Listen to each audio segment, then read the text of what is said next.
Efésios, capítulo 4, a partir do versículo 30. Exercícios para vencer o ressentimento. Vamos continuar treinando.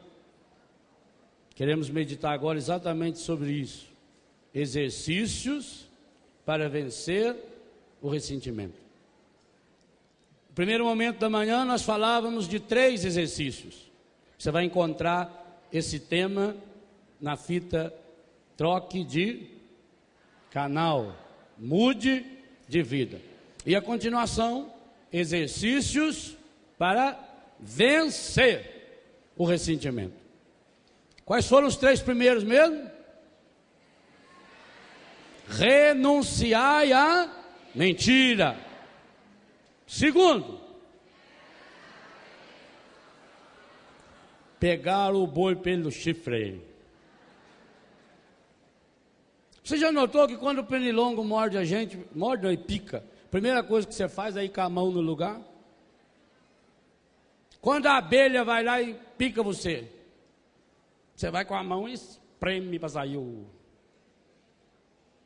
Observe que o veneno da abelha dói muito mais do que a picada. Não é assim? O ressentimento é veneno. Aquela situação, aquele problema, aquela palavra foi a picada da abelha. Tem gente que tem alergia à picada da abelha. A abelha dá uma picadinha, fica 15 dias. Às vezes tem que ir para o hospital na maca. Mas também tem isso que é porque é mole mesmo. Veneno da abelha dói mais do que a picada. A picada é a mágoa, o ressentimento é o veneno. Então, é preciso assumir fazer o bem com as próprias mãos. Terceiro passo, terceiro degrau, terceiro exercício. Nenhuma palavra má. Por exemplo, qualquer palavra que alguém estiver falando agora aí é má, porque está atrapalhando o irmão de ouvir. Não é má? É má. A gente peca gravemente dentro da igreja. Você já está atrasado, então vem quieta. Não fala nada. Vem quietinho, vem disfarçando. Quarto exercício. Eu acho São Paulo espetacular por isso. Como eu dividi em 7, eu não, ele, né?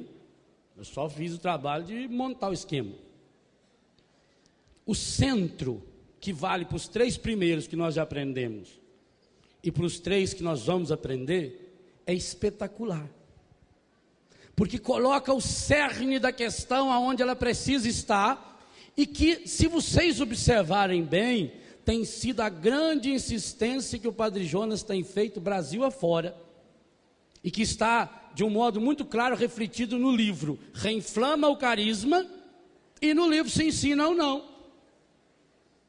Por que esse quarto exercício se expressa de forma muito linda nesses 2 livros do Padre Jonas?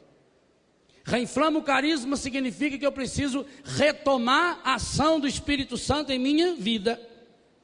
E o Se Ensina ou Não, eu preciso mandar embora aquilo que entristece o Espírito Santo. Leia aí o quarto exercício, o quarto conselho que São Paulo nos dá, a partir do versículo 30.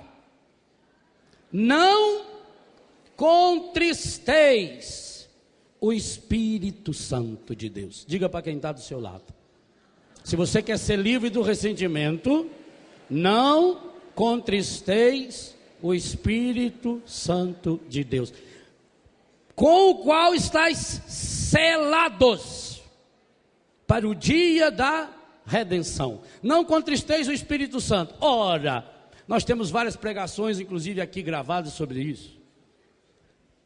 Tome as pregações dos acampamentos de Pentecostes, onde nós exploramos essa temática. Nós sabemos, e a Bíblia nos diz com todas as letras, que o encardido tem uma profissão fundamental, que está no Apocalipse 12:10. E que cada vez que nós fazemos isso que ele gosta de fazer, nós o reproduzimos. Qual é a função que o encardido tem a nosso respeito? Dia e noite ele fica nos acusando. Ele é o acusador. Por que nós precisamos do Espírito Santo? É o Espírito Santo quem nos defende. Gente, São Paulo vai explicar isso. Vire a página de Efésios.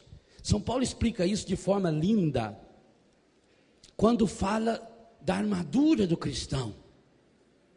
São Paulo diz aqui, no versículo 12 do capítulo 6, basta você puxar uma folhinha para frente.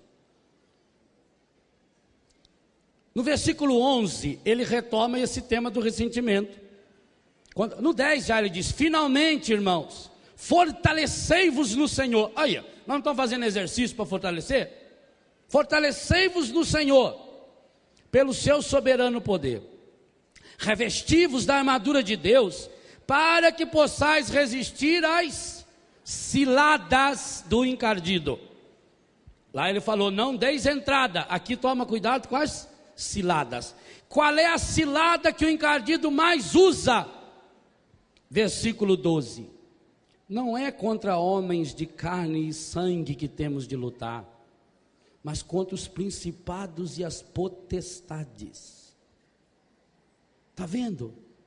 A pessoa que me ofendeu, ela não ofendeu porque quis, não. É porque ela está sendo instrumento de quem? São Paulo escreveu isso a Timóteo. Dá uma olhada em 2 Timóteo 2, 25. 2 Timóteo 2, 25. No 23 ele já fala assim: rejeitai as discussões tolas e absurdas, visto que geram contendas. Não convém a um servo do Senhor altercar. Bem ao contrário, seja ele condescendente com todos, capaz de ensinar, paciente em suportar os males, com brandura, que deve corrigir os adversários, na esperança de que Deus lhes conceda o arrependimento e o conhecimento da verdade, e voltem a si. Olha que coisa espetacular! Voltem a si, uma vez livres dos laços do encardido, que os mantém cativos e submetidos aos seus caprichos. Ora, a palavra está nos dizendo que a pessoa me ofende, mas não é a pessoa que me ofende, é porque a pessoa está presa. E por isso, meus irmãos, esse versículo 30 eu acho espetacular. E eu já afirmei categoricamente aqui que quem não tem Jesus jamais será curado dos seus ressentimentos. Não afirmei isso algumas vezes aqui, explicitamente assim? Aqui está o grande segredo. Sabe, meu irmão e minha irmã, por que é que aquela palavra, aquele olhar, aquele gesto daquela pessoa doeu tanto no seu coração? Porque na hora que a pessoa falou aquilo que ofendeu, fez aquilo que decepcionou você, ela não estava sozinha. Tinha alguém do lado dela. O encardido. Está aqui na palavra, então vamos rasgar a Bíblia. São Paulo está dizendo que finalmente fortalecei-vos no Senhor. Dói demais exatamente por isso. Nós sabemos, por exemplo, os índios, eles têm que treinar duas coisas. Além da flecha, eles têm que treinar da flechada e fazer uma flecha boa, mas eles precisam que a flecha contenha veneno. Se ela não contiver veneno, machuca a pessoa, só mataria se pegasse no coração. Mas como ela tem veneno, então junta a flecha e o veneno. Sabe por que aquela palavra do seu marido doeu tanto? Porque na hora que ele foi falar, ele deixou-se possuir pelo espírito da irritação. Nessa hora, quem estava do lado dele? E pôs o veneno na flecha. Não foi só a língua, não foi só a palavra dele que machucou você, não foi só a palavra da sua amiga, não foi só aquela palavra da sua mãe, não foi só aquela palavra do seu pai, é que ele aproveitou a palavra era flecha, mas ele pôs algo que só ele tem, que é veneno, e veneno é semente do inferno. Por isso, meus irmãos e minhas irmãs, e isso aqui é muito sério, quando nos colocamos como barreira, ou quando nós colocamos uma barreira na ação do Espírito Santo em nossa vida, não tem como vencer o ressentimento. Porque vencer o ressentimento é estar numa batalha espiritual profunda. E isso é teologia pura da Igreja Católica. Está aí nesse tema que nós estamos a exaustão desde sexta-feira partilhando com vocês. Vocês sabem o quanto eu gosto de brincar até com a Bíblia, de ler vários textos da Bíblia, mas que eu fiquei firme nessa quinta pregação que estou fazendo, com o mesmo capítulo e os mesmos versículos, para que isso entre no nosso coração, porque nós estamos numa batalha espiritual. A batalha contra o ressentimento não será vencida por aqueles e aquelas que não se armarem do Espírito Santo. Por isso São Paulo diz aqui uma ordem até negativa, ou melhor, expressa numa formulação negativa: não contristeis. E por que ele usa o termo contristar e não pura e simplesmente entristecer? A tradução da Ave Maria é espetacular. Contristar por quê? Na minha luta espiritual, Romanos capítulo 8, você pode fazer uma associação linda desse capítulo 4 de Efésios com Romanos 8, daria um panorama maravilhoso, ou com 1 Tessalonicenses 5, a partir do versículo 16, o único jeito de ser alegre, de ser feliz, e lá também vai dizer que a gente não pode afastar-se do Espírito Santo, não extinguir o Espírito Santo, porque, gente, nessa batalha, o Espírito de Deus se une ao nosso espírito. Deus não faz por mim, Ele faz comigo. Porque o Espírito Santo está agindo em mim, através de mim e comigo, ao meu lado. São Paulo expressa dessa forma categórica: não contristeis, ou não entristeça aquele que está junto com você.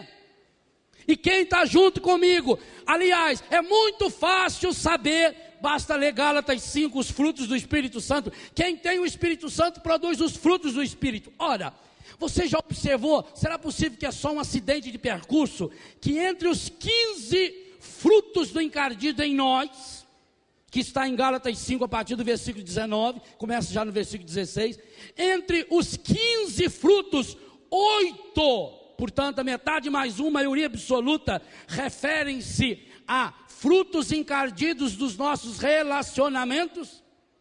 Ódio, briga, discussão, mentira, aquilo tudo. Não é acaso, gente, é intencional. Por que eu não consigo amar uma pessoa? Eu não consigo amar uma pessoa quando eu não deixo Deus amar em mim.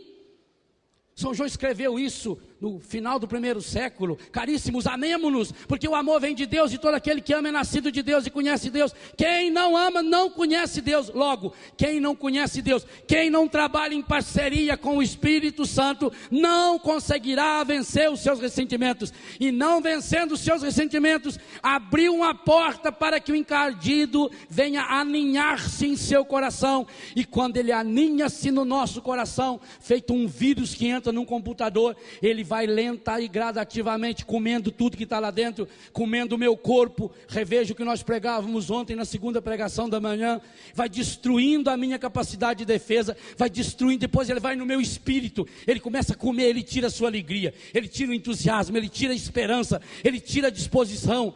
Ontem nós rezávamos, o Senhor nos dava aquela imagem daquelas pessoas, marido e mulher, que não se encontram mais para sorrir. Olha o que ele é capaz de fazer. Então ele vai no meu corpo, depois ele vai na minha alma, nos meus relacionamentos, mas o objetivo dele não é nem o meu corpo e nem os meus relacionamentos. O espírito dele é a minha individualidade espiritual, o meu espírito, porque o que encardido quer é levar você para morar com ele, para ver se ameniza a solidão dele. Só que nem assim vai amenizar a solidão dele, porque na dor você estará sempre sozinho. Você já não fez essa experiência? Na dor a gente está sozinho. Não contristei o Espírito Santo. Por isso que eu disse que 2 livros do Padre Jonas explicitam esse versículo, e que, digo a você que já comprou material para ajudar na cura do ressentimento, leve mais 2. Reinflama o carisma. Se você não reinflamar, não pôr fogo de novo, nesse Espírito que está em você. Está aí, tá. São Paulo está dizendo, estáis selados, estáis. Ninguém tira esse selo. Está lá no comecinho da carta aos Efésios, no versículo 13 e 14. O Espírito Santo é um selo, é uma marca de Deus em nós, acabou. Ele é o penhor da nossa herança. Aliás, Paulo usa essa mesma expressão na carta aos Coríntios. O Espírito Santo é penhor. Então reinflama esse carisma. Mas ao reinflamar, e para reinflamar, daí vem a importância, é preciso você mandar fora do seu coração aquilo que não pertence a Deus. É sim, sim, é não, não. Sim, sim significa que eu tenho que dizer muitas vezes a Deus, sim, sim, sim, sim. E não, não, é porque eu tenho que dizer para o encardido, não, não, não, não, não, não, não, não. De jeito nenhum, não tem que não tem. Por isso que é a virada.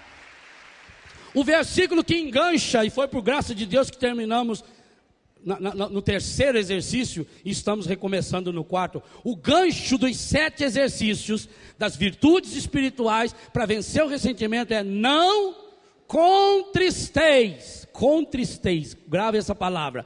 Entristecer com quem está junto. Não contristeis o Espírito Santo de Deus. Eu não posso entristecer o Espírito, porque Ele está junto comigo. E já que o encardido é o acusador, dia e noite está nos acusando, Apocalipse 12, 10, Ele é o Paráclitos, Ele que me defende. Meu irmão, minha irmã, comece a clamar o Espírito Santo para defender você, não só quando você for num tribunal, não só defender você contra aqueles ou aquelas que são de outras doutrinas. Você tem um defensor para defender você contra a ação do inimigo nas pessoas que estão ao seu redor, porque o inimigo sabe, ele não vai tentar você através do Mike Tyson. Eu não chego perto do Mike Tyson, ele pode dar murro onde quiser. Ele vai tentar a mim através de alguém que vive comigo, da minha mãe, do meu pai, do meu marido, da minha esposa, do meu irmão de comunidade, daquela pessoa. Por quê? Porque na convivência a gente descobre que todo mundo é normal. Só existe ídolo de longe. Chega perto da pessoa, conversa com os consagrados meus aí, o Éder, Vanderlei, eles convivem comigo. Eles entram no meu quarto quando eu estou com a cara amarrada, com raiva, vontade de esguelar alguém. É convivência. E só assim que a gente sabe que é amado. Se eu não mostrar quem eu sou, como é que eu serei amado? Aí as pessoas vão amar a imagem que tem de mim e não me amam. Ora, bola.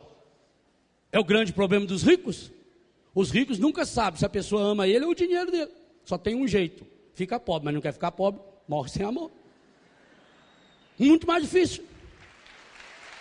Então o encardido vai usar quem? As pessoas que convivem comigo. E aí ele faz uma coisa medonha.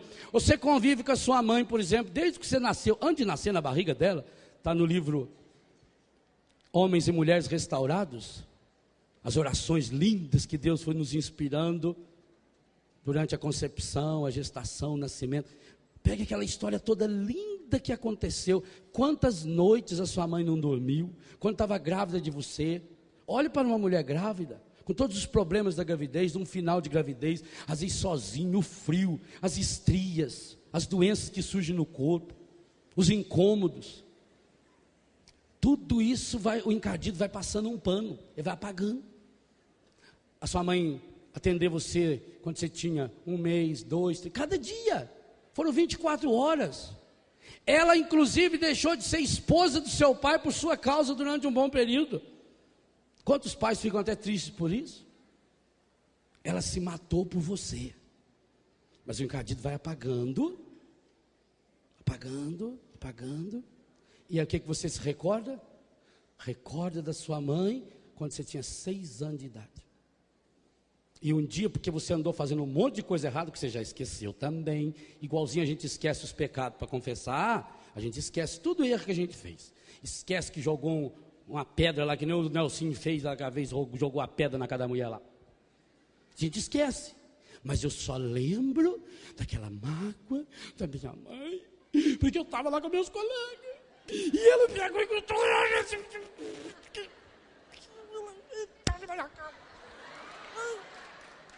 A minha mãe fez isso aí. Se a minha pobre mãe fez isso, que não vai fazer.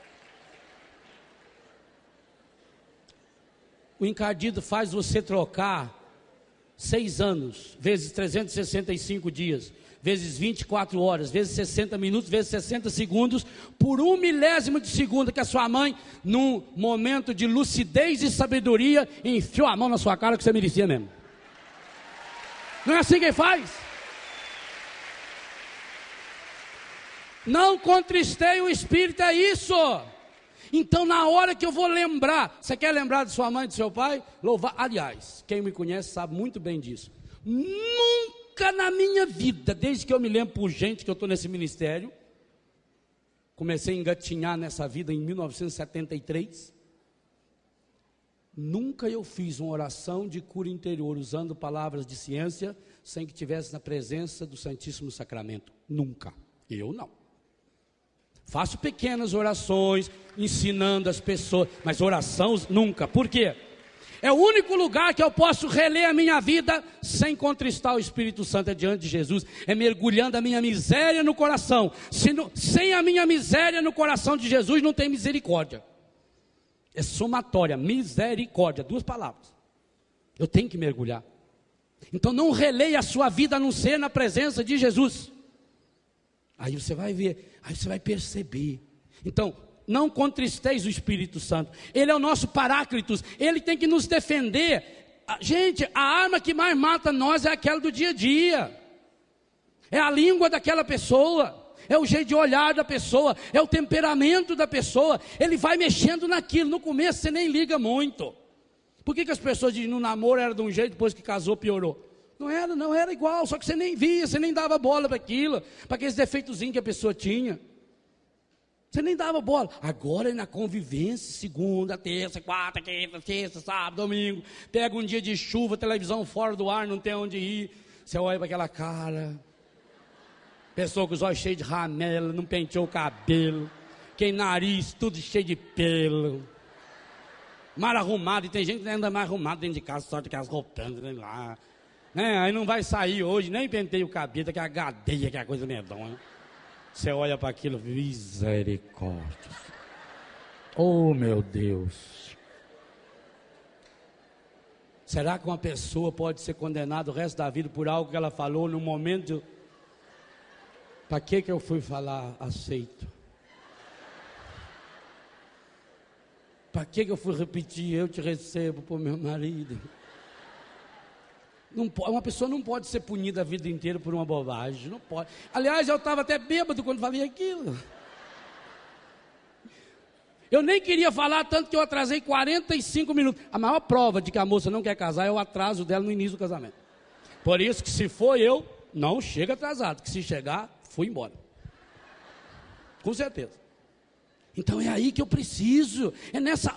Gente, olha na Bíblia.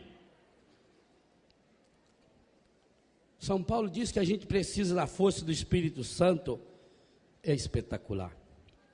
Para resistir naqueles dias que você está mal. Revestivos da armadura de Deus. Tomai a armadura de Deus para que possais, versículo 13.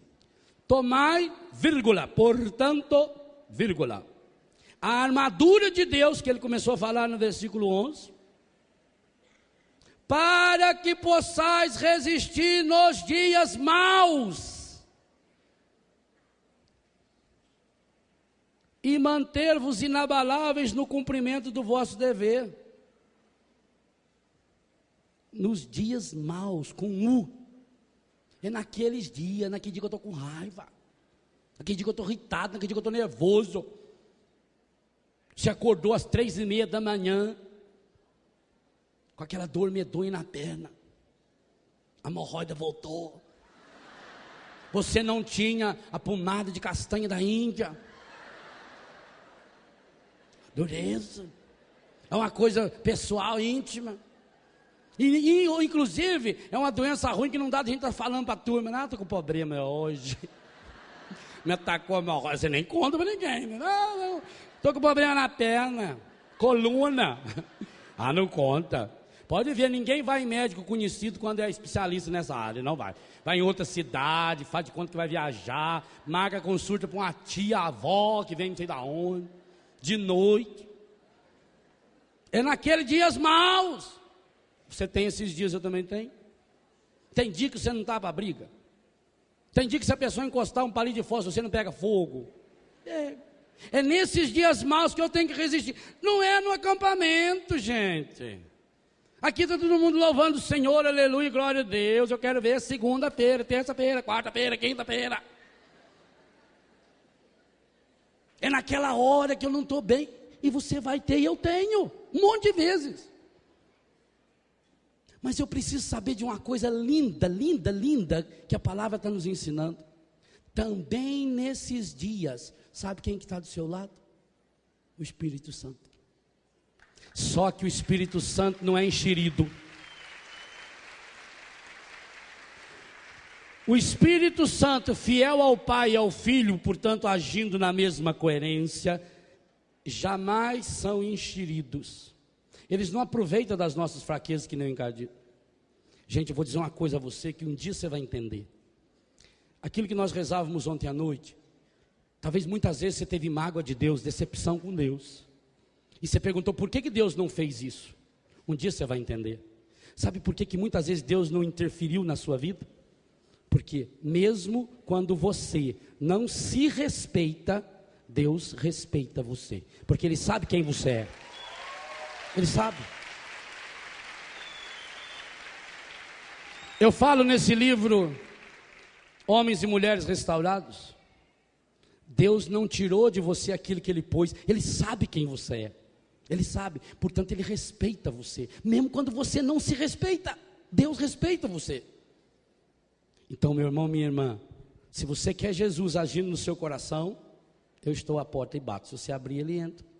Jesus diz: como é que eu sei que você quer que eu venha na sua vida e venha com o Pai e o Espírito e façamos morada no seu coração? Se você vive a palavra, se você cumpre os mandamentos.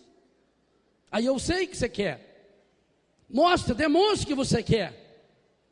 Demonstre. Não contristeis o Espírito Santo.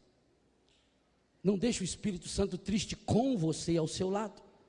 Para isso, 3 exercícios espetaculares que São Paulo nos ensina a partir do versículo 30. O 30 é: não contristeis o Espírito Santo. 31, toda amargura, ira, indignação, gritaria, calúnia e malícia sejam desterradas da onde? Do meio, gente. O meio é entre eu e ele. É o intermediário. Aquele que está no meio. Aquele que está nos ligando. Você tem mágoa da sua mulher, do seu marido, da sua sogra, do seu sogro, do seu filho? Enquanto não tirar do meio de vocês essa tranqueira que tem aqui. Tranqueira, amargura, ira, indignação, gritaria, calúnia, bem como toda malícia, sejam desterradas. Desterradas significa arrancar com a raiz. Não tem outro jeito. Não poda. Se você podar, vem pior. Só tem um jeito. Gente, nada na vida a gente consegue sem cultivo. Nada na vida. Em Betânia nós temos retiro a cada 15 dias. Cada final de semana sim, final de semana não, temos um retiro. Do mesmo jeito que eu tenho que preparar cada retiro, que cada um tem um tema específico, tem os meus filhos que estão lá preparando o jardim onde o pessoal vai passar. Tem os meninos com a roçadeira que tem que estar lá roçando os caminhos. Não adianta, mas nós já roçamos para o retiro de 15 dias atrás. Cresceu de novo. As meninas, os meninos também ajudam, tem que estar lá na cozinha preparando o alimento. E vão preparar o alimento como? Tem que pegar a batata e tirar a casca e jogar fora. Não adianta que eu já arranquei a casca da batata do retiro anterior, eu tenho que arrancar nesse. Tem uma parte da fruta que está podre, eu tenho que cortar e jogar fora. Eu tenho que espalhar o feijão em cima da mesa e escolher um por um e tirar, arrancar, desterrar, tirar ali de dentro. Não adianta cozinhar junto e depois você pegar e tentar comer só o que é bom. Tem que tirar antes. Cada um de nós vai fazendo o retiro. Aqueles que estão rezando, a Juscelia está preparando o crachá de cada um, preparando a habitação, acertando os nomes. Assim com todos, nós somos uma equipe que vai desterrando. Por isso que as pessoas chegam lá e podem caminhar, o jardim está limpo, o quiosque está arrumado, os apartamentos estão bonitinhos. Por quê?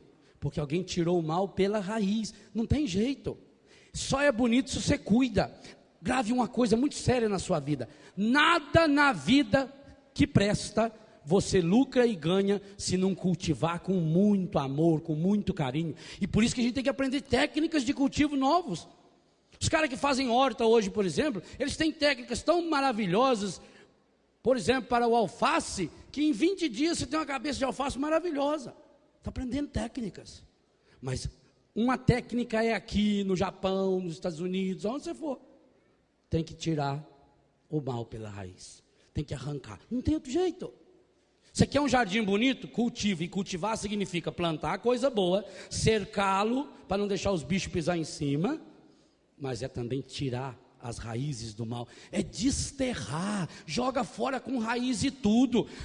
Meu Deus do céu, muda o disco, troca de canal. Pare de ficar só reclamando, você já enjoou, ninguém aguenta mais você. Talvez eu já falei isso muitas vezes, é porque você precisa ouvir. Você está precisando ouvir, ninguém aguenta mais. Talvez as pessoas nem falem mais com você por isso, porque sempre que perguntam tem a mesma resposta. Como é que você está? A gente está mais ou menos, a gente vai levar, né? Como Deus quer. Como Deus quer, não. Se tivesse como Deus quer, você estava com um espetáculo. Estava maravilhoso. Então é preciso desterrar. Agora, muito importante. Não queira ir desterrar um mato. Se ficar o tempo sem chuva, a terra fica dura, você vai precisar de um enxadão, vai precisar de uma ferramentazinha, ou espera que a chuva venha para amolecer, porque senão se arranca, ele arrebenta, larga a raiz lá dentro. Não é com dureza, é com a docilidade do Espírito Santo. Nós rezamos ontem no Salmo 33, provai e vede como o Senhor é bom, saboreai o Senhor. E São Pedro, quando vai falar sobre a cura interior, a necessidade de purificar o coração para poder amar de verdade, primeira carta dele, capítulo 1, versículo 22 seguintes, ele conclui aquele trechinho dizendo, se é que vocês experimentaram de fato, saborearam de fato a bondade do Senhor, citando o Salmo 33, que nós começamos a rezar ontem com ele. Então, toda ira, indignação, malícia, calúnia, gritaria, para com essa berreira. A senhora já incomoda muito os vizinhos. Os vizinhos sempre sabem quando a senhora chegou. Vai falar com o filho, é berrando, vai falar, é berrando, vai fazer as coisas reclamando. Ah, chega, já atorrou. Muda, vira, troca de canal. Gritaria, sejam desterradas do vosso meio. Próximo, o sexto exercício prático, versículo 32, isso é espetacular. Antes do que? Leia aí na sua Bíblia. Antes, vírgula, antes de explodir, antes de ficar com ira, antes de ficar amargurado, antes de gritar, antes de se maliciar. Gente, essa malícia aqui não é só no sentido sexual não, isso ele abordou no capítulo 4, e vai falar no capítulo 5, malícia é quando eu fico julgando o outro a partir do mal, a pessoa fala uma coisa e eu leio o que ela falou a partir do mal. Malícia é uma atitude de vida, é ficar vendo o mal nas pessoas, e tem gente que treina para isso, especialista em ver o que não presta. Antes então, antes da amargura, antes de contristar o espírito, antes que saia uma palavra má da sua boca, antes de se indignar, antes de berrar, de caluniar, sede uns com os outros, bondosos e compassivos. O que é bondoso? Bondade é você se colocar no lugar do outro. Tudo aquilo que o Padre Jonas nos disse aqui sexta-feira, citando o capítulo 6 de São Lucas. A medida, socada. Aliás, tem 4 características daquela medida. Tem que ser cheia, tem que ser recalcada, socada, tem que ser transbordante. Faltou um que eu não lembro, você depois lê lá na sua Bíblia. Assim que tem que ser a medida do meu coração. Então, antes de qualquer dessas atitudes, antes de reclamar, antes de gritar, antes, sede bondosos e compassivos. O que é compassivo? Que dia é hoje? Hoje é um dia que todo mundo treina a ser compassivo. Andar no mesmo passo. Compassivo é no compasso. Ou senão na música, o maestro fica lá para que os músicos tocam no mesmo compasso. Ser compassivo é andar, por isso o contristez. Andar passo a passo. Se a pessoa corre muito, vai mais devagar. Eu não citei ontem a imagem da criança achando que o pai está fugindo dela, mas é porque o pai andando, ó, o passo do pai, ele anda quase 1 metro. A criança com aquele pezinho, ela tem que dar quantos passos para alcançar 1 metro?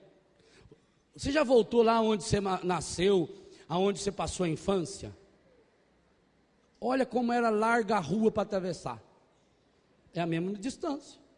Mas para a criança pequenininha, com aquele perninha pequenininho, para atravessar. É igual quando a gente está andando com o Afonso lá em Betânia, porque ele tem a perna light. Estamaninho. De repente a gente para, ele está lá atrás. Corre, Afonso! Mas ele tem perna pequena. Cada passo meu, eu preciso dar 8, 10.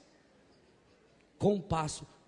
Como é que você e seu marido, você e seu filho, você e fulano, como é que está o compasso seus? Foi num desfile de um dia 7 de setembro, que aquela mulher chegou em casa, feliz da vida, tinha assistido a parada militar, e o marido falou, e aí, como é que foi o desfile? Falei, foi tão lindo. Só que, só o Juninho marchou certo. Só o Juninho, só. 4.908 crianças erraram, e engraçado que eles erravam ao mesmo tempo. Na hora que era para bater a perna direita, só o Juninho batia a perna direita. Todos os outros batiam a esquerda na mesma hora. Olha para você ver. Coitado do Juninho. Não seja como o Juninho, pior. Não seja como a mãe dele. Ensina ele, filho, olha, quando bater bum, é a perna esquerda, ó. E a criança, ela vai olhando para ver se a mãe está dentro, ela vai lá. Né? Ela quer que a mãe veja ela marchar, está lá. Nossa, ela toma banho, ela fica toda emocionada, ela vai marchar. E põe a mão assim, a professora manda, faz, peita o cabelo. E vai, quer ver a hora que passa em frente da bandeira, onde está lá o prefeito, governador, né? Parece que todo mundo só está olhando para ela. Ela sente que é a única no que ele está. Dá peitada no outro que ela está olhando ali. É assim. Na vida a gente é uma eterna criança desfilando no dia 7 de setembro. Até porque nós estamos a caminho da pátria definitiva, da onde a gente vai ser completamente independente, livre, soberano no reino de Deus. É para lá que a gente vai. É para lá que a gente marcha. Então vamos marchar junto no mesmo compasso. Muitas vezes, para marchar junto com alguém, é preciso sentar e esperar a pessoa chegar. Não é? É caridade também sentar e esperar. É caridade ir atrás. Eu gosto muito de caminhar com os meus cachorrinhos. Então quando o filhote está lá com uns 45, 50 dias, eu já começo a levar ele para caminhar comigo. E eles são pequenininhos, a raça é pequena. Às vezes eles ficam presos num buraco. Eu vou lá na frente e fico olhando de propósito. Começa a voltar os maiores para ensinar o caminho. Às vezes, gente, é impressionante. Como é que uma cachorrinha, ela estuda o trajeto, e aqui tem um pau deitado, ela pula 2, 3 vezes por cima do pau, aí o filhotinho não consegue pular. Ela volta e ela dá a volta. Aí ele vê e dá a volta. Aí ficou o cheiro dela, ele vai passando. Os bichinhos fazem isso. Eu tenho umas 3 ou 4 que são minhas companheirinhas mesmo. Eles já sabem o trajeto que eu faço. Mas às vezes a gente muda de trajeto para descansar, não é? Para pegar um morro diferente. Então, quando chega na encruzilhada, o caminho vai para lá, para cá. Eles estão correndo na frente, chega lá, eles param e ficam olhando, gente. Eles andam comigo no meu compasso. Quando você pega uma ladeira que você desce mais rápido, eles vêm da minha. Quando é um morrinho, eles sobem e ficam olhando. Falando, vem. Estou esperando você, vem. Como é que eles sabem já não é para andar com a gente? Eles vão lá na porta do quarto chamar. Eles sabem. Eles vão atrás, porque eles aprenderam a andar no compasso. E outra, quando se treina a andar no compasso, nunca mais esquece. Eu passo um mês sem vir aqui em Lorena, eu chego aí na casa, eu dou um assovio, os 2 cachorrinhos vêm e fico o resto do tempo andando comigo. Isso em Curitiba e nas outras casas todas. Em Foz. Como é que eles sabem? Como é que eles acompanham a gente? Porque treinou. Ô meu irmão, se um cachorrinho é capaz de fazer isso, quanto mais um filho, o marido, a mulher. Marido e mulher, por favor, treina a andar no mesmo compasso. Não adianta você ir lá na frente, já que está lá, volta para buscá-lo. Mesmo se ele estiver no boteco, volta para buscá-lo. Mesmo se ele tiver caído, volta para buscá-lo. Pai e mãe, volta para buscar o filho que foi caído lá atrás na droga. Tem jeito, volta para buscar. Talvez porque você andou rápido demais. Volta para buscar. Vai de novo até ele. Andar no mesmo compasso é isso. Não queira chegar na frente, porque no céu ninguém chega na frente. Ou a gente chega junto e leva uma porção de gente, ou a gente não chega. Bondade é isso, eu me colocar. Primeiro eu preciso me colocar no lugar do outro. Meu Deus. Olha, gente, quando eu escuto as histórias de muitos filhos e filhas de Betânia, eu fico pensando assim, olha, meu Deus, no lugar dela, eu teria feito muito pior. O menor problema deles, às vezes, é uma droga. Vai escutar a história de eu fui uma vez celebrar na penitenciária, cadeia, né? Um presídio, em Tijucas, e pude conversar assim com uns 10, 15 presos, depois voltamos a celebrar no Natal. Você começa a escutar a história dele, meu Deus, tem muita gente sofrendo no mundo, gente. A maioria aqui não sabe o que é sofrimento, não.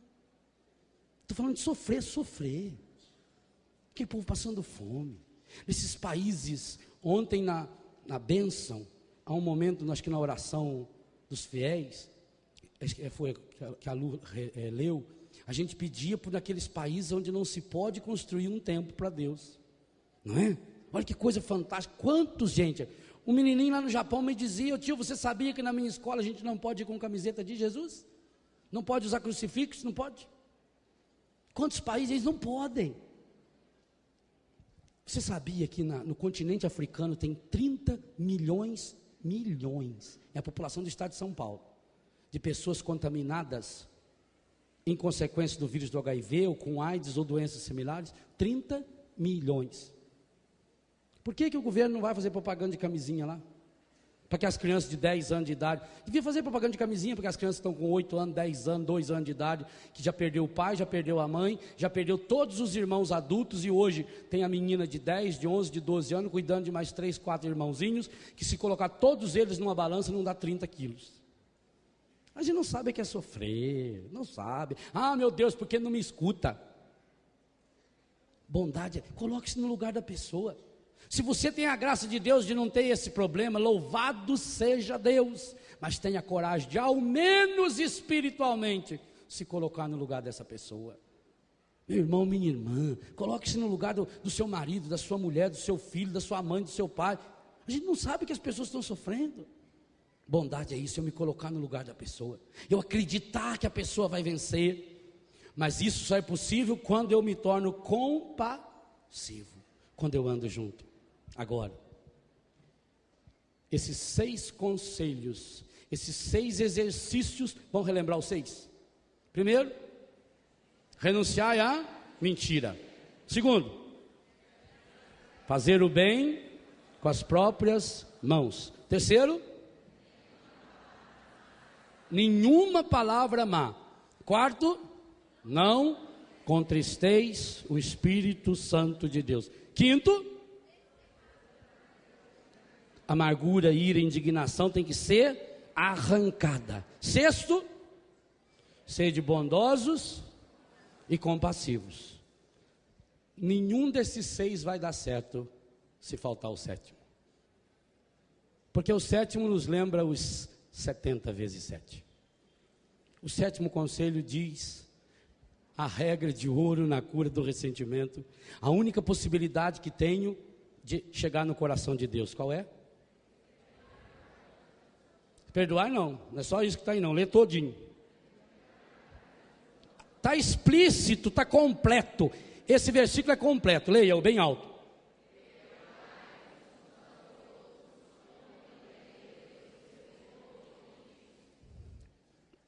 Perdoai-vos uns aos outros, é o mesmo uns aos outros lá de cima.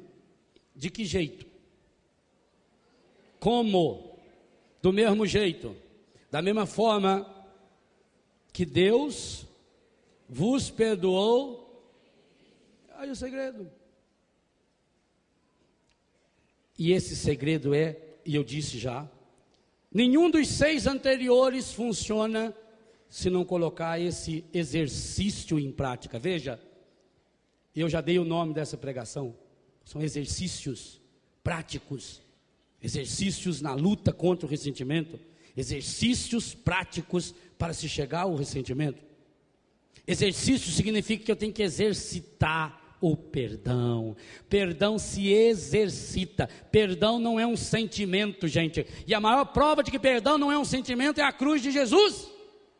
Ele mesmo disse o que ele estava sentindo. O que Jesus estava sentindo? Ele sentia vontade de não ter aquela cruz. Ele falou: Pai, se possível, afasta de mim esse cálice. Perdão não é sentimentalismo. Perdão é uma decisão. Perdão é retomar a minha vida. Em primeiro lugar, o perdão que eu dou aos outros, ele serve para mim. Perdão é a capacidade que eu tenho de reescrever a minha história a partir do presente e projetá-la para o futuro, e não mais arrastando um passado de coisas negativas que me aconteceu, que me machucou. Perdão é você retomar na sua mão o domínio da sua vida, da sua história. Perdão é você dizer: eu não posso prever o que as pessoas, a vida, a história fará comigo, mas eu sou o único que posso determinar como eu vou acolher aquilo que as pessoas, a vida ou a história me fizerem. Perdão é revolucionar. Perdão é você assumir as demoras de Deus, Eclesiástico 2, porque muitas e muitas vezes, mesmo querendo fazer o bem, nós não estamos enxergando aonde Deus quer chegar. Deus quer muito mais. Onde o Padre Jonas disse muito bem isso, quando deu testemunho seu, que podia ter se transformado num ressentimento. Quando ele recebeu aquela negativa ao projeto de fazer um santuário para o pai, olha que projeto lindo, fazer um santuário para o pai, se fosse para ele, não é para o pai. Aquilo podia ser uma semente do ressentimento, mas porque obedeceu, porque tem um projeto maior. Aliás, o ressentimento faz a gente perder sempre um projeto maior, faz a gente perder o ideal para se fixar num momento estragado e dar um peso maior a ele. Então, porque não deixou o ressentimento, porque tem um projeto maior, e porque disse antes várias vezes que quer obedecer, quer amar e ama essa igreja, que Deus fez? Transformou a oração, a aceitação, a obediência num projeto, no mínimo, 3 vezes maior. Olha o que é isso, gente. É concreto, é muito mais amplo. Ao invés de ser um santuário, o Vale do Paraíba tem tantos, será a única casa, o único rincão, único, não existe, único. Você já imaginou a fonte de Deus, de graça, o santuário que vai transformar quantas casas, quantos corações? Então eu digo isso para você. O perdão é exercício. Não vamos pensar só em coisa ruim, porque talvez você pense assim: nossa, eu preciso perdoar aquela pessoa que me ofendeu, que me deu um tiro. Não! Para chegar naquele perdão tem que treinar, é aqui. O perdão cotidiano, o perdão das coisas que a gente não entende. Naquela hora a gente não entende. E isso que faz a nossa história. Por isso não perca nunca de vida o grande projeto que você tem. Qual é o seu ideal? Qual é a sua vocação? Qual é a meta que você tem?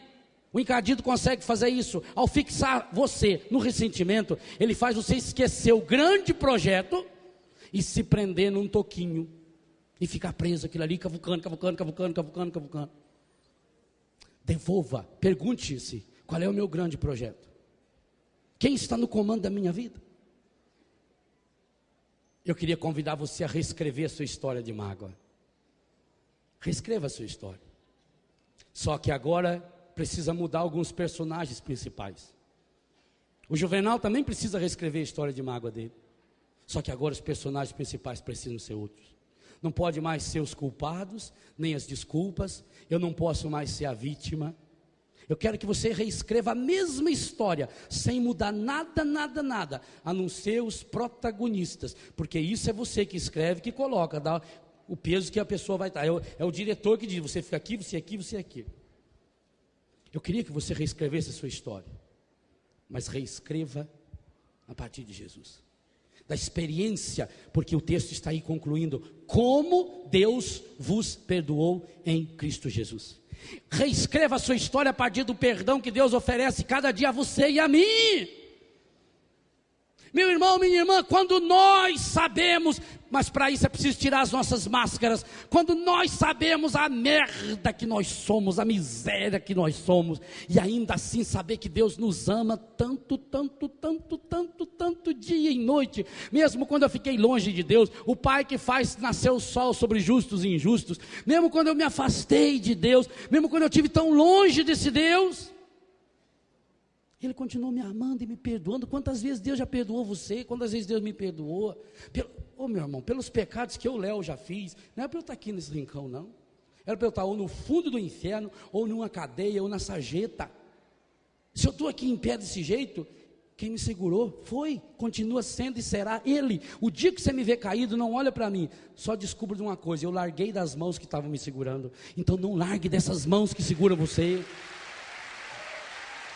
Perdoar como me perdoou. Cada vez mais eu preciso ter essa consciência. Deus me perdoa, Deus está me perdoando. Agora Deus está me perdoando, está perdoando você. Perdoar, e eu explico bem isso no texto, perdoar é dar-se, amar, dar. Perdoar quando? Sempre. Quantas vezes? O Pedro, até quando viu ele falando de 7 vezes, o Pedro chegou e falou, porque o Pedro era muito legal com Jesus. Falou, Senhor, eu entendi bem direito o que o Senhor falou. Você falou que tem que perdoar 7 vezes. Jesus falou, não te digo 7. Falou, bom, 70 vezes 7. Falou, minha nossa, delirou. 70 vezes 7. E não tem outro jeito. Por isso que é o número 7 aqui dos nossos exercícios espirituais para a cura do ressentimento. É perdão. Alguém falou com uma mágoa contra você? Perdoa. Para perdoar não tem justificativa. Aliás, Jesus ensinou uma oração linda de cura do ressentimento na cruz. Pai, perdoa-lhes, não sabem o que fazem. Jesus na cruz é o perdão explícito, o perdão concretizado. Jesus na cruz é a vitória de Deus sobre todo o ressentimento da humanidade. Agora, ou você perdoa, ou Deus não vai. 3 coisas você não consegue, segunda palavra, se você não perdoar. Primeira coisa, logo no finalzinho do Pai Nosso, no capítulo 6 de Mateus, diz, se você não perdoar, o Pai também não perdoa você. E isso também está lá no capítulo 18, versículo 35, que o Padre Jonas citou aqui na sexta-feira à noite. Do mesmo modo, o Pai vai tratar você, se você não perdoar, de todo o coração o seu irmão. No capítulo 18 de Mateus, inteirinho, é o capítulo do perdão. Então, primeira coisa, se eu não perdoar, eu não serei perdoado. Segunda coisa, Marcos capítulo 11, a partir do 25. Se você não, aliás, eu quero ler esse texto. É um versículo curtinho. Evangelho de São Marcos, capítulo 11, versículo 25. Então, primeira coisa que, se eu não perdoar, Deus não me perdoa. Segunda coisa, está aí. E quando vos puserdes de pé para orar, em casa, na igreja ou no rincão, perdoai, se tiverdes algum ressentimento contra alguém. O para é importantíssimo, que também vosso Pai que está nos céus vos perdoe os vossos pecados. Mas, todavia, porém, contudo, se não perdoardes, tampouco vosso Pai que está nos céus vos perdoará os vossos pecados. E é muito legal que ele usa aqui o plural para céu. O vosso Pai que está nos céus, significa que está em todo lugar. E todo lugar que o Pai chega, ele vai virando em céu. Se você quer que a sua vida vire céu, leve o Pai para lá, porque senão vai ser aquele inferno que você está vivendo até hoje. Não tem outro jeito. Primeira coisa, se eu não perdoo, Deus não me perdoa. Não tem nada substitutivo. Volto aqui no livro Se Ensina ou Não. Não existe uma prática substitutiva. Porque fizeram mal para você, você vai ter que fazer uma oferenda, você vai ter que tomar um banho, você vai ter que matar uma galinha, você vai ter que entrar de ré, não sei aonde, nada. Jesus disse uma condição, vou usar um termo latim bonito, sine qua non, uma condição sem a qual não, impossível. Se eu não perdoar, Deus não me perdoa. Ah, padre, é difícil perdoar. Azar o seu. Perdão é decisão. É acreditar que o bem é maior. É difícil para você? Então, olha para quem ocupou o seu lugar, se foi fácil. Foi fácil para Jesus? Gente. Leia o livro A Paixão de Cristo segundo o Cirurgião, um texto de Pierre Barbet. Sofrimento de Jesus, uma coisa medonha, horripilante. Tem gente que não pode nem ler, que vomita. É medonho. Como ele perdoa? É difícil, eu sei que é difícil. Fosse fácil, o mundo se fazia. Fosse fácil, o mundo vendia. Ainda cobrava caro, vinha com marca ainda. Perdão com a marca tal. Ah, isso é mais importante, tem um perdão com a marca tal. Por isso o mundo não sabe. Não sabe, não pode. Primeira coisa, se eu não perdoar, eu não serei.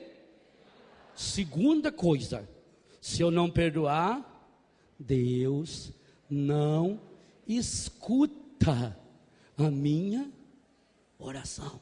Hoje a Luzia perguntou, você acredita que Deus está ouvindo sua oração? E você disse, sim, muito bem, desde que esteja perdoando. Porque se não tiver perdoado, Deus está com os dois ouvidão tapadinhos.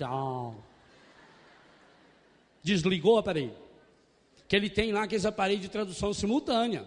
Que você imagina, tem gente rezando aqui em português, tem gente rezando em japonês. Como é que chega isso lá para ele? Então, e você sabe quem que faz a tradução simultânea? Sabe quem é? Nossa Senhora. É? Ela faz. Ela fala francês, apareceu lá em Lourdes. Ela fala espanhol, em Guadalupe. Ela fala hebraico, aramaico, ela entende o grego, ela morou em Éfeso junto com São João, que escrevia em grego. Tchastokova, ela foi lá, ela fala polonês. Ela fala português. Falou ainda com sotaque lusitano. Esteve em Portugal. E ela traduz tudo. Por isso que você tem que ser colega dela. A mãe sempre fala para o pai. Pois, se você não perdoar, nem ela pode. Porque Deus desliga o aparelho. Terceira coisa. Não adianta você fazer uma grande oferta, você fazer uma doação para compensar a falta de perdão. Porque São Mateus disse que, São Marcos também, mas São Mateus explicitamente, se você tiver para fazer sua oferta, lembrou, larga a oferta lá, vai reconciliar e vem terminar de fazer essa oferta. 3 coisas. Se você não perdoar, Deus não perdoa você, Deus não escuta a sua oração, Deus não aceita a sua oferta. Portanto, só tem um jeito: perdoai-vos como o Senhor uns aos outros, do mesmo jeito que o vosso Pai perdoou você e a mim, na pessoa de Jesus, como Jesus. E aí, gente, nós temos que terminar essa pregação olhando para aquilo que o Pai mais tem, o rosto do Pai. Quando aquele menino se afastou, poderia ter causado uma mágoa muito grande no pai. Aliás, ele, humanamente falando, teria causado. Ele falou para o pai, me dá a parte da herança. É como se ele dissesse para o pai, para mim o senhor está morto. Olha que menino, ofendeu o pai. Pegou a metade da fortuna, foi para um país distante. Gastou tudo. O irmão ficou cheio de mágoa. Ele dissolveu tudo numa vida estragada. Mas quando ele chegou lá no chiqueiro, E é para lá que a gente vai. Você sabia que o porco é o único animal ao lado do ser humano que se queima no sol? Único. Talvez seja por isso, porque quando eu deixo o sol se pôr sobre o meu ressentimento, eu me queimo também na porcaria que o encardido prepara para mim. Foi lá que o menino foi, lá no chiqueiro. Não tinha mais amigo. Quando você chegar no chiqueiro, não vai ter mais amigo, não. Sabe aquele amigo que gosta de transar com você? Que gosta de usar droga com você? A hora que você estiver no chiqueiro, ele está longe de você. Ninguém vai para o chiqueiro com você. Por isso que quando a gente se sente sozinho, quando a gente sabe que está no chiqueiro, a gente está sozinho. Mas lá sozinho no chiqueiro, aquele menino caiu em si. E caindo em si, ele se lembrou do quê? Na casa do meu pai. Ah, que coisa espetacular. O que fez aquele menino voltar não foi a miséria. O que fez aquele menino voltar não foi o chiqueiro. Quantas outras pessoas já estiveram no chiqueiro e não voltaram? O que foi aquele menino voltar, fez aquele menino voltar, foi uma certeza. Na casa do meu pai, eu vou achar meu lugar. Mal sabia ele. Ele voltou para pedir ao pai só um lugarzinho entre os empregados. E o pai pagou o ressentimento dele com uma túnica novinha que tinha mandado fazer, uma sandália nos pés, um anel no dedo e um boi gordo para fazer a festa. Faz sol maior aí. Diz para Deus hoje: alô, meu Deus, fazia tanto tempo que eu não mais te procurava. Alô, meu Deus, senti saudades tuas e acabei voltando aqui. Andei por 1000 caminhos e como as andorinhas eu vim fazer meu ninho em tua casa e repousar. Embora eu me afastasse e andasse desligado, meu coração magoado resolveu voltar. Diz para Deus: eu não me acostumei nas terras onde andei. Eu me acostumei nas terras onde andei. Alô, meu Deus, fazia tanto tempo que eu não mais te procurava. Alô, meu Deus, senti saudades tuas e acabei voltando aqui. Gastei a minha herança comprando só matéria. Restou-me a esperança de outra vez te encontrar.